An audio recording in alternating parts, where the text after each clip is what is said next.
Исәннәрмесез туганнарым, хәерле иртә. Менә мин сезне бүген урманыбыз белән таныштырмакчы булам. Рәхәтләнеп, һава суларга чыктык урманга. Шундый әйбәт урман.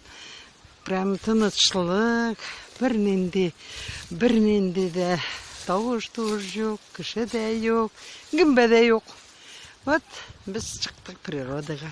Шундый матур, шундый рәхәт. Бабай каядыр югалды. Мин бер якка киткәнем, ул икенче якка югалды. Менә без хәзер бүтән җиргә гөмбәгә барабыз, Алла теләсә. Бик шагат тагын язырга булдым әле үзегезгә. Менә бу инде поляна. Теге урман янындагы поляна. Шуның астарыннан җыеп йөрибез масляты. Менә мин уже нечәдән 9-дан 10-нчы инде менә ярты корзин җыйдым. Менә полный булгачтан төшереп җибәремен.